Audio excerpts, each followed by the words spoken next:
But you can still say that, a large amount of communication is done non-verbally. And if you're missing that, you're missing so much of what's really going on. Welcome to Your Intended Message, the perfect place for leaders and promising professionals who want to convey the intended message for greater success. Every week, we interview experts who address the challenges and best practices to deliver your message effectively. That might be one-to-one, one-to-few, or one-to-many. And perhaps the most important conversation, one-to-self. I'm your host, George Torok. My guest today is Richard Newman. Here's 3 facts that I think you should know about Richard. 1, for 6 months, Richard lived in the foothills of the Himalayas in a Tibetan monastery with monks who didn't speak English. Richard was teaching them how to speak English. 2, Richard's team coached one client to win over, wait for it, $1 billion in new business within a year by winning 100% of their new business pitches. That's news. And 3, Richard lives near London, England, with his wife of 20 years and 2 sons. Richard Newman, welcome to Your Intended Message. Thanks, George. I appreciate it. And thanks for having me on Your Intended Message. Delighted to be talking with you today. And in particular, we like to explore the concept of body language, which there's a lot of myths about it. And there's a lot of people who pretend to be gurus and based on just a couple points. But I believe your interest in body language and messaging started from your time with the monks. Yeah, absolutely. So, actually, before I was even with the monks, I've been fascinated with this area of nonverbal communication. If I go all the way back to when I was 4 going on to 5 years old, what happened for me is that I moved school. I went from one area to the next as my parents moved house. And I found myself in a situation where I was trying to make friends with the kids at the school. And I was really struggling to connect with them, really struggling to communicate. I felt as though I was living in this kind of glass bubble, unable to connect with these people around me. And I didn't really understand why. And it took 4 decades for me to figure it out, which is that I always knew I was intensely shy. I learned through the years that I'm highly introverted, but it was only when I was 45 that I was diagnosed autistic. And so I had from a very early age a different way of seeing communication, a different way of seeing human behavior. So where neurotypical people will, interact a bit like a fish in water, they just sort of swim around and, do everything that needs to be done, as if I was on the outside looking in, observing what was happening between these other neurotypical kids, thinking, what am I missing? How do I use the on-ramp to get into this conversation, to interact and so on? And so through my childhood, I then started to really look at this and try to figure out, what can I do to improve my communication? And at the age of 16, I got this book on body language by Alan Pease, which is one of the sort of classic works back in the day, which started my fascination in the area. And I then went on to read over 200 books on communication around body language, tone of voice, stage presence, rhetoric, everything around communication. And in the midst of that, I found myself living with these monks. And the big challenge that I found, there I was in the foothills of the Himalayas. I'm just 18 years old at the time. And I was living with these monks who, when I arrived, I discovered didn't speak any English at all. They spoke Nepali, Tibetan, and Hindi. And I spoke a bit of French and a bit of German. And so none of our languages could be used to connect with each other. So we had to communicate non-verbally. There was no other way about it. And I learned from them something really powerful that I help people with these days in business, in their personal lives and so on, and for helping them pitch for $1 billion worth of work and everything in between, is that what I learned from them fundamentally is the power of congruency in how you communicate, in that your body language, your tone of voice and your words have to go in the same direction for you to really deliver your intended message. And if you find that they're going in different directions, then suddenly there's confusion that takes hold. So for example, when I was with the monks, if I was trying to teach them the word excited, like I was trying to teach them emotions and how to express them, if I was trying to teach them that, if I didn't look excited and I didn't sound excited, they had no idea what I was saying. I could be saying pineapple and they'd have no idea. But the same goes day to day when we're working with business clients. You'll often get, I work at conferences a lot. I'm often booked as a conference speaker. And normally before me, the CEO will walk on the stage, the CFO will walk on the stage, and then maybe they bring up the keynote speaker. So usually before me, there's a CFO talking about the numbers for the year.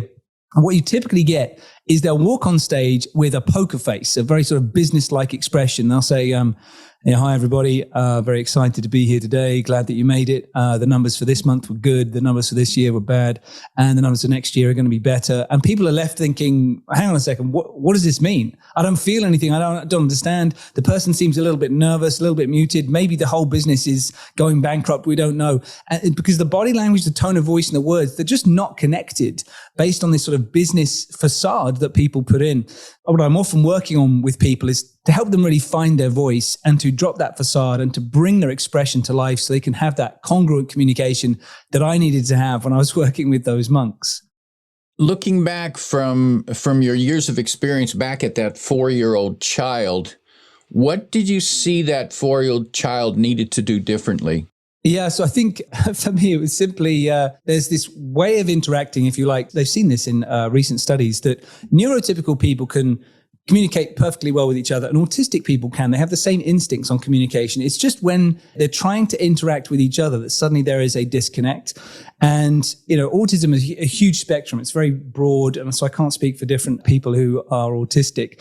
But in my case, it was a mismatch of trying to read the situation, read what people are giving off as a visual non-verbally around their message. So I would take things very literally. A good example of this, something that I learned later in life, somebody once there was like a group gathering and a person came over to me. I was speaking to one person and they came over to me and said, Richard, can you just give us a minute? Now I thought that meant, okay, you want me to give you a minute of my time, so I should go and spend time with you for the next 60 seconds. That's what I took from it, literally. What they meant is, I want to speak to the other person, not you, so can you leave us alone? But that's not what they said. So I was taking the whole thing literally, and then they were looking at me like, why don't you leave me alone? I just told you to leave me alone. And I'm thinking, no, you told me to give you a minute. And now you're upset with me, even though I'm generously giving you my time. And so that's what I was doing back then. I was just sort of taking things literally and not able to read those little non-verbal cues that were going on around me, which is where I became so fascinated with the body language side of things. And, there's lots of statistics out there and there's a lot of misconceptions. Like people say 93% of communication is nonverbal, which, that's based on a study that was done by Albert Morabian back in the 1960s with a small handful of people in California. And he himself went on BBC Radio about 10 years ago saying that those statistics were blown way out of proportion and people have taken them to mean things they never were meant to say. But you can still say that, a large amount of communication is done non-verbally. And if you're missing that, you're missing so much of what's really going on. In fact, I take this into activities I do with some of my clients where I'll get them to read a script. They just get the words, which is kind of what I was taking on board back in the day. And I say to them, what does this mean? What's happening in this scene? They give me a version. Then I'll play the scene from a movie. And I'll say, okay, now you've got the words and the tone of voice. Tell me what's happening. What's giving you more, the tone of voice or the words? And they always say, the tone of voice is giving me way more than just the words were. And then I'll show them the clip. And I'll say, now you're getting the body language, the tone of voice, and the words. What's happening? Is it what you thought when you just read those words? And they'll say, no, it's nothing to do with what the words said. The words didn't help me at all. It's actually something completely different. And I can only see that based on the body language. To which I then say to people, okay, you've got an important message to deliver this week. If you want to deliver your intended message, are you going to send an email? Are you going to pick up the phone? Or are you going to go and meet the person in face to face? And they say face to face every single time. But we know that actually what people do is they send important messages through like emails or text, and the vast majority of the message is lost. So that was the piece that was so valuable to me back then. It's just to understand there's so much going on beyond what a person is actually saying. So focusing in on the words is important because it's one ingredient, but it's not the entire picture. And so you've got to read the entire picture of the communication. And that's what I've been pursuing ever since. And certainly we can put more content into words. We can use words to describe more. So do we use body language as an indicator of emotion or an indicator of truth versus untruth? So I think a palette of emotions is a great way to explain this. And I should say that, I love words. I'm passionate about words. I've written a couple of books. I was very proud to win a speechwriting award, going back a few years ago. And so words can be extraordinarily valuable. But then you've got to think about, if you are with people, then your body language and your tone of voice is there as the palette that brings this to life. And so you don't want to just have a gray canvas. You need to express it. You need to express what that message really means. So I often say this to an audience where I say to them, if I was to say to you this message, tell me what it means. This will change our results by 3%. And I say to them, so you tell me, is that good news or bad news? And they go, I don't know. It could be either. I don't know. I need the context. I couldn't tell you. I say to them, tell me if 3% is a big number or a small number. And they say, well, I don't know. That would, again, depend on the situation, depend on how the person delivered it. I don't actually know. And so, even if there's something that is a dry, proven scientific fact, you still need to engage the body language and the tone of voice to let people know how they are designed to feel about this, or how they need to feel about it. And so you've got to remember that when you're engaging with human to human behavior, for our communication, there's three key parts of the mind that are really being engaged, or that you need to engage, which is the survival mind, the emotional mind, and the logical mind. And if you're just giving people words, if you're just going based on words, then you're going to be giving people logic and facts, and there could be emotive words in there, but the emotional mind might be, taking it out of context, misreading it in a certain direction. The emotional mind is very powerfully impacted by the body language and the tone of voice, which will then tell people if that 3% is big or small, good or bad, reassuring, exciting, inspirational, or anything in between. And it's that emotional connection that is so critical for us in human relationships, where if you interact with somebody and it feels very transactional, it just feels like it's sort of logic being passed back and forth, then you don't really feel like you've got a connection with them. Whereas if there is emotion being expressed or emotion being shared and you feel empathy from the other person, you feel like you've actually got a connection with them. And so that's what body language and tone of voice can allow you to do. And to go all the way back to the monks again, vividly remember this, sitting in their kitchen, drinking some Tibetan tea and not being able to connect with words at all. And suddenly thinking, how does this work? That I feel like I'm really connected with them and I have an understanding of who they are as people, even though they don't know my words and I don't know theirs. And flash forward to actually just like 4 years ago, I was at a retreat in Italy. Part of this, they were doing like meditation and so on. And at one point they said, for the next 3 hours, you're not allowed to speak. And that includes having lunch with each other. And we're going to tell all the staff making the lunch, they can't speak to you either. And so some people looked horrified. And I thought, oh, thank goodness, this is going to be such a relief because I don't have to make small talk. Small talk's not my bag. And so I was able to sit there then. And we've been at this retreat for maybe 3 or 4 days at this point. And I sat there across the table from people, thankfully not needing to talk. And I just suddenly thought, I now finally see you. I can see who you are as people because the behavior is there representing who you are. I don't need the words. Words are useful for us. Of course, they have an incredible value for us, but I don't need them in order to get your essence. And I've often said this to people about, hiring someone. I've had the privilege of hiring dozens of people to work with me over the years. And it's interesting to me how every person who I've hired is exactly who I thought they would be in the first 30 seconds of meeting them. That as they walked into the room, I got a general sense of who they are as a person, how they hold themselves, what they may have done in order to prepare themselves for this interview, how they approach situations. You get a lot in that 30 seconds, which is often, messages you're getting from your subconscious mind, some of which can be useful, some of which may work against you, depends on how strong your mindset is. But every person has always been who I thought they would be in that 30 seconds. It's critical that people get used to the idea of seeing beyond the words, hearing beyond the words, listening to people through the words, the tone, and the body language if you really want to connect. Richard, are you suggesting that you made these evaluations of people in the first 30 seconds and you found that generally to be true? So does that suggest that our body language can't lie? Well, I mean, your body language can lie, just to put that one forwards. Some people are very skilled at doing that. So if people are very thoroughly prepared and rehearsed at what they're doing, and they have little guilt or shame about using a lie, then they can absolutely come across highly convincing. So, sometimes people say that the body the body doesn't lie or the body tells the truth and so on. And, providing the person isn't highly prepared and skilled at it, then you're going to get a lot of truth that's coming through. But there's a few different pieces to put around that. So firstly, go back to the example of the CFO speaking at a conference. I've worked with many people, many leaders, to coach them to go on stage to speak, because a lot of people find it a terrifying experience. So just imagine that, though. You're watching your CFO walk on stage to do a speech, and they look terrified and they say, "Trust me, the numbers are good."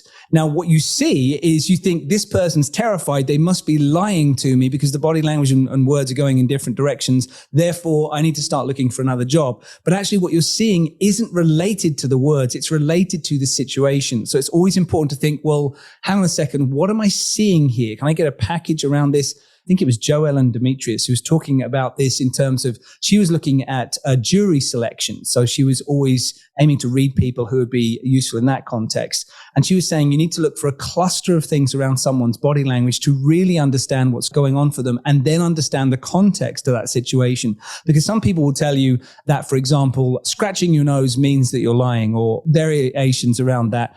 And I can tell you that might be part of a cluster, but it's not a way to judge somebody if they are being truthful or not. I've had the great privilege of going and interviewing Paul Ekman, who's one of the greatest living scientists on the field of body language and the expression of human emotion. And he's the person who was behind the TV show Lie to Me, which was with Tim Roth going back a few years, where they took his work basically and they built it around his work there. Again, he would say the same thing. You've got to look at the context of a situation. So he was once working with security guards at an airport to see if he could, figure out who was a threat that was coming through. And so he was watching the monitor and he noticed somebody who looked highly agitated. And so he said to the security guards, "You might want to interview this person." Now, it turned out that the person was highly agitated because they were getting on a flight at the last minute because their father had suddenly been ill and died. And they were just feeling highly agitated about going through the airport because of that reason. So you always have to put it around the context of that situation. As another fun one to look at, because sometimes people like to look at the fun side of this, if you're planning to tease somebody, so you're planning not to tell the truth because you just want to, be playful, the best way to do that is to be driving while you're doing it. My wife is great fun. I've been with my wife now 20 years, as I think you mentioned at the beginning. I remember thinking about a situation where I could tease her. I thought, what I need to do, I'm going to pick her up from work in my car. And then when I'm driving, I need to negotiate various different junctions. That's what I'm going to say it to her, because she won't be able to read my body language because my hands are on the wheel. My eyes are going back and forth from my mirrors and the cars outside. She won't be able to read it. And therefore I'll be able to play along with this joke far longer than if I was just looking at her sitting face to face. And we managed to play it out for a good couple of minutes before I finally revealed, no, I'm teasing you the whole time. So various ways through that in terms of, thinking about your body language. But overall, what I would say to people is to make sure that your body language is delivering the truth. You've got to make sure you get rid of any emotion that might be getting in the way of you delivering your intended message, so that you can then make sure your body language, your tone of voice and words do go in one direction, so that people get the truth from you from the nonverbal and the verbal side of the communication. That's an interesting example about you can lie when you're driving. I've heard of people who like to conduct meetings while walking. Walking around the block, walking in a park, just because there's fresh air and there's movement. Now, in that situation, it's similar to being in the car because you can't see the person. You're not looking at them. So is that an opportunity to lie?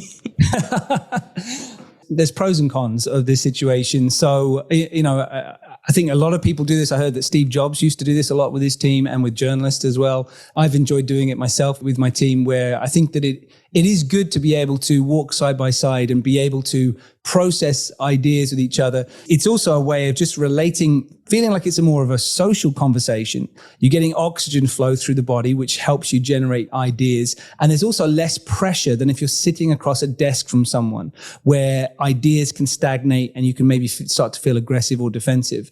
So it really depends. If you want to have a conversation with someone that's important, but without putting pressure on them, then a side-by-side conversation, taking a walk, can be a great way to do that, because you're able to deliver the message so they can really hear your tone of voice. They can turn and look at you as you're saying things, but it doesn't feel like there's as much pressure as if they were sitting across a table from you. And in other situations like that, sometimes it's best not to sit across a table at all, sitting around the corner of a table. So it just feels more like we're having a discussion, we're working together, can be a much better way to do things. So there's a sense of collaboration. So I think walks can be useful at certain moments. And that's interesting. And yes, sitting across a table from someone is probably not a good idea if it's a critical topic where there's going to be conflict, because you look like I'm ready to fight. Yeah, you can't say that to me. I'll show you. Yeah, it can bring up that sense. And so this is something that, I learned back from very early days, where when I was starting my business, I had no idea what I was doing. I didn't have a degree. I didn't go to business school and so on. And I just had this idea, this passion for helping people find their voice. And to do that, I had to start going to networking events. I didn't know how to go to a networking event. I didn't even know what they were. I didn't know what the word meant. And so I started going to them. And then I noticed very quickly that if I walked up and I stood face to face with somebody, and I was thinking, well, I'm doing the right thing by giving them my full attention, the person would very quickly start to feel a bit awkward, like I'd almost trapped them in this conversation. There was no way for them to escape. So I learned very quickly, and it's in a lot of books and good research as well, is that if you're slightly angled as you're speaking to the person, then it says, there's no pressure on them. They can leave at any time. And also somebody else can come and join your conversation if required. So that's an interesting way to look at things. There's also part of that. You can start to read from the person, if you're in that situation, if they're engaged with you or not. Because if their feet are turned towards you, or generally inwards towards the conversation, then you know that they're engaged with you. If their feet are headed towards the door or away from you, and their head is turned back towards you, then it's a sense of, I really want to leave now. I want to go and speak to somebody else. So picking up on these cues early on was invaluable for me, because I could think, okay, their words are saying, I'm really enjoying this conversation with you, Richard. I want to be here. If their feet were pointing towards the door or towards someone else, I'd think, I need to make it easy for this person just to move away from the conversation if they want to, and just let them know that that's all right. So in my body language and my words, set them up for that so they feel comfortable around me. Yeah, it's worthwhile paying attention to those little cues in those situations. So I'm hearing that it is possible to notice these cues and small nuances and correct them so that we can look better. Yeah, absolutely. With your body language, it's one of those things that sometimes people say, actually I heard a person say a while back, you can't teach communication. You can either do it or you can't. And I had to ease him into then my training session, because he was sitting at the back of a room, not realizing I was near the back of the room preparing to go up and teach communication.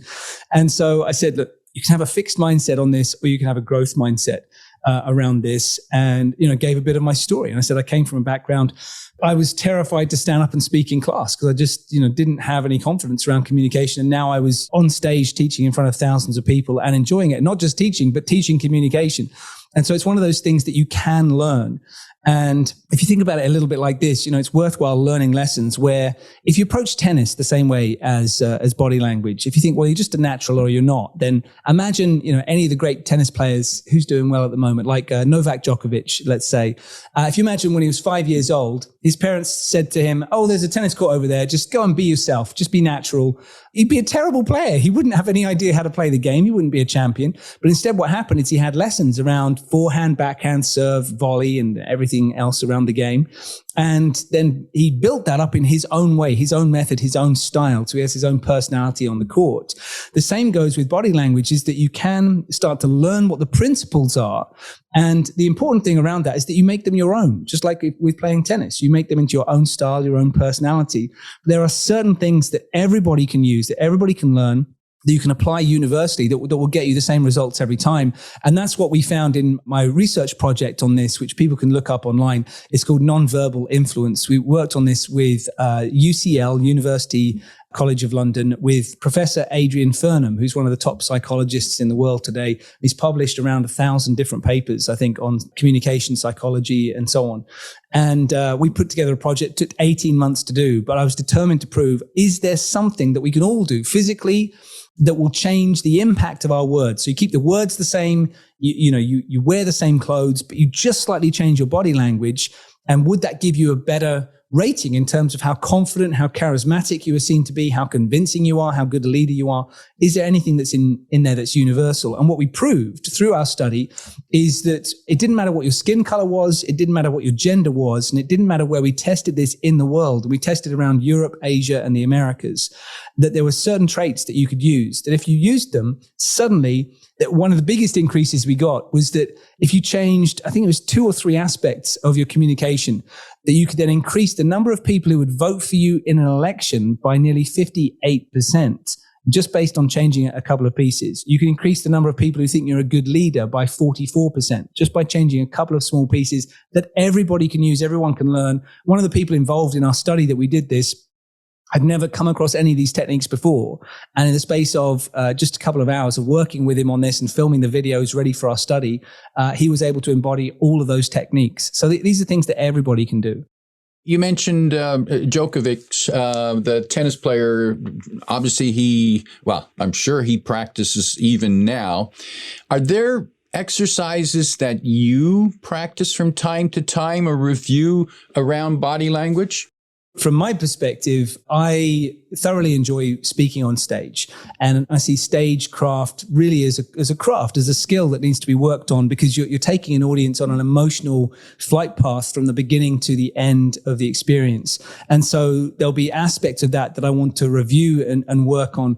And so one of the pieces that I continuously look at and work on is around the past, present, and future use of body language. And this is something that we love training to so many people, salespeople love this piece, is that if you're looking at a stage, make it simpler. If people are looking at a screen and someone is showing them a graph where January is on one side of the screen and December is on the other, we all immediately know that January will be on the left of the screen and December will be on the right of the screen. We see time going from past on the left to the future is on the right. That's the way that we see it.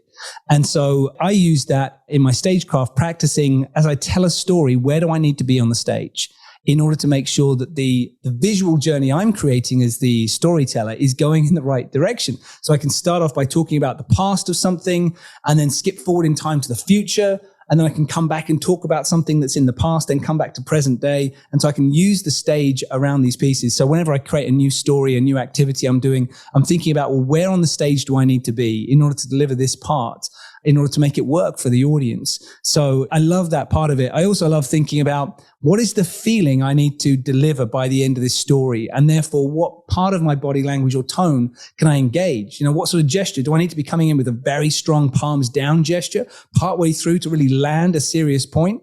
Or should it be more of a questioning gesture where I'm opening up to the audience and making sure that I'm, showing that I'm engaging them and getting their opinions on board? And so I always love looking at it that way, thinking, what is the feeling they need to have by the end of this story, by the end of this entire speech? What is that flight path like? And what do I do along the way that's going to make that happen?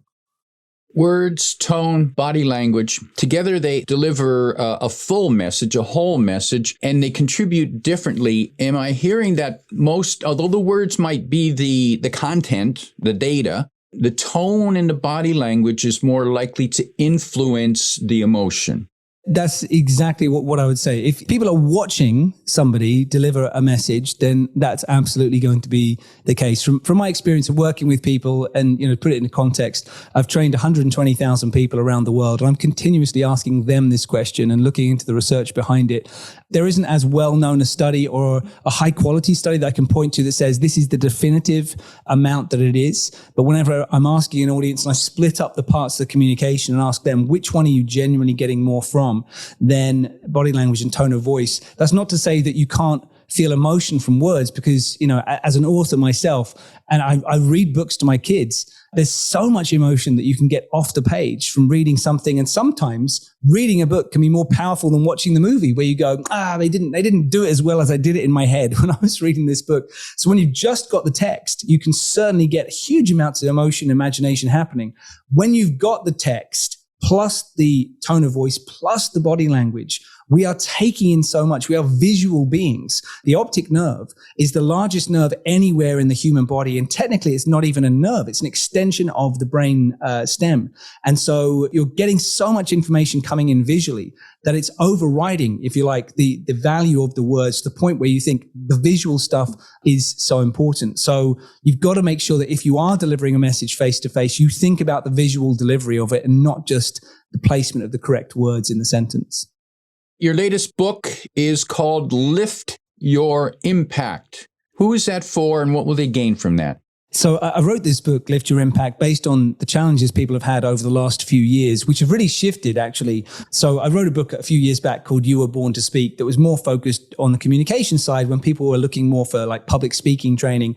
And what I noticed during the pandemic is three major challenges that came up for people, where people have found that they are feeling more stressed recently, that they've got overwhelmed by all sorts of different demands on their time. People are feeling more lonely because they've had less connection with other human beings, lots of virtual working. There's less sort of gatherings at coffee breaks and grabbing a drink after work. And so people are feeling isolated, even if they're going into work. And thirdly, people feeling a lack of meaning, a lack of purpose in the work that they're doing. And so I wrote the book to give people three things, which is a really powerful mindset. So you can be a rock in the storm whenever you need to be, no matter what pressures are going on around you. Secondly, to have deeper connection with people, be that through working on your body language, tone of voice, storytelling skills, questioning skills, listening skills, all of those pieces. And then thirdly, to thinking about how can you transform your future and have a legacy and a life that feels really purposeful and worthwhile. And so it's going into all those areas and written like a workbook, so people can sort of make it their own. They make their notes, they go through it and really process the activities. So I feel really proud of it. Sounds like a guide to moving our lives forward in a more positive direction with all the abuse we've suffered through the pandemic. Yeah, that's certainly my intention for people. Yeah. As we prepare to wrap up, if you could have a conversation with that CFO or CEO at the corporate event long before they get on stage, and you could give them 1, 2, or 3 pieces of advice to get their body language more in sync with their intended message, what might be that advice you'd give them? The first advice, to come back to something I've mentioned, is for them to think about a week after the conference or a month after the conference. What is the feeling that they want people to have about what the CFO delivered? How do they want them to feel? What do they want them to remember about it? And everything in the delivery needs to focus towards that. If you want people to feel uplifted and inspired and excited, it's going to be very different body language than if you want them to feel concerned or disappointed. So everything has to head in that direction.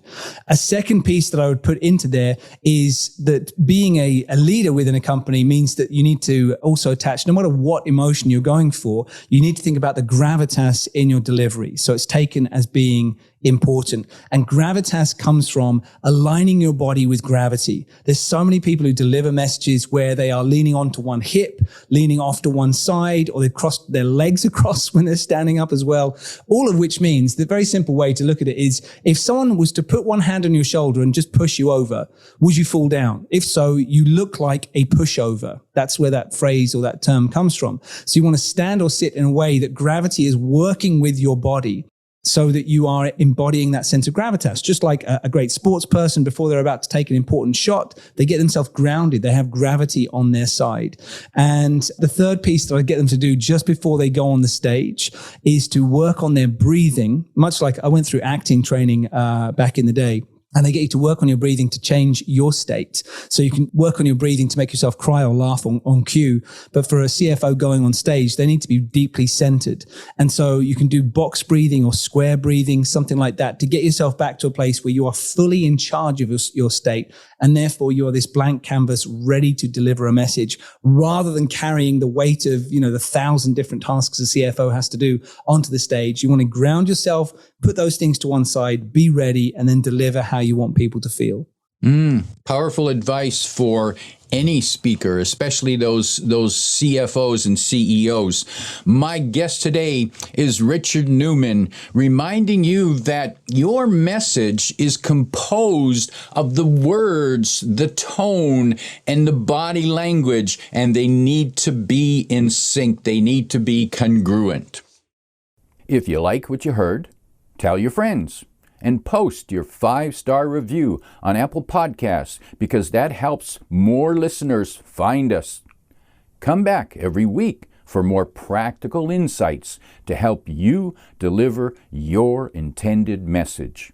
I'm your host, George Torok.